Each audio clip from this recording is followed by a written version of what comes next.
समय की बात है। एक गांव में माँ और उसका बेटा बेटी रहा करती थी। माँ गरीब थी, वह मजदूरी करके अपने परिवार का पेट भरती।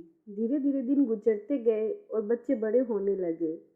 बेटी शादी के योग्य हो गई तब माँ बूढ़ी हो गई। माँ ने अपने बेटे से कहा कि बेटा, तेरी बहन शादी के योग्य हो गई है, इसीलिए तेरे जैसा कोई गर वर देकर उसकी शादी करना। ऐसा बोलकर माँ तो कुछ दिन बाद मर गई। उसका भाई गांव गांव में घूमा, लेकिन बहन के योग्य पति नहीं मिला। वह घूम घूम कर थक गया और एक दिन सोचने लगा कि मेरे जैसा तो इस दुनिया में कोई नहीं है, इसीलिए मैं ही इससे शादी कर लेता हूँ। ऐसा सोचकर वह चुंदड़ी और शादी के लिए सब सामान ले आया। तब उसकी बहन ने पूछा कि भाई, तुम ये सब सामान क्यों लेके आए? तब उसके भाई ने कहा कि बहन, ये सब सामान तुम्हारी शादी के लिए लेके आया हूँ। गांव वालों ने बहन से कहा कि तुम्हारा भाई तुमसे ही शादी करने वाला है।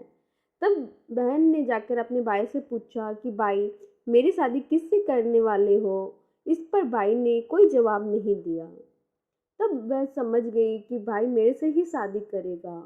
उसने एक लोटे में जल लिया, चुनरी ली और चप्पल पहनकर जंगल की तरफ चली गई। जंगल में गाय चराने वाले ग्वाले ने उससे पूछा कि कहाँ जा रही हो? तो वह कुछ नहीं बोली।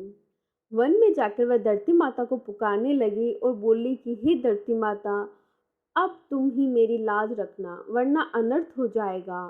वह बोली, मैं क्या करूं? माँ, मुझे अपनी गोद में ले लो, नहीं तो अन्याय हो जाएगा। तब धरती फटी तो बहन ने एक तरफ लोटा, चुनरी और चप्पल रख दी और वह धरती में जाने लगी। इतने में दौड़ता हुआ उसका भाई जंगल में आया और उसने ग्वाले से पूछा कि मेरी बहन किधर गई? ग्वाले ने कहा कि तेरी बहन उस तरफ गई।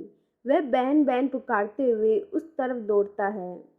तब वह देखता है कि उसकी बहन धरती में समा रही है। ये देखकर बहन को पुकारता हुआ उस तरफ दौड़ता है। तब तक उसकी बहन धरती में समा चुकी थी, केवल थोड़े से बाल दिखाई दे रहे थे। वह बहन के बालों को मुट्ठी में पकड़कर रोने लगा। बहन, तू सत्य के लिए धरती माँ की गोद में समा गई है। मेरी बुद्धि भ्रष्ट हो गई।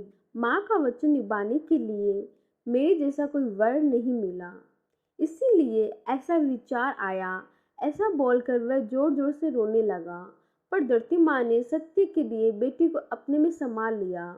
जो बाल बाहर थे वह दो बन गए। इसीलिए औरतें धरती माता की कहानी सुनती है और चुनरी, चप्पल, लोटा, बर्तन में हरी मूंग और लड्डू कुंवारी कन्या को देती है। जो भी धरती माता की कहानी सुनता है, धरती माता उसको सुखी रखती है। हे धरती माता की कहानी सुनने सुनाने वाले, हुंकारा भरने वाले सभी को सुखी रखना। बोलो धरती माता की जय।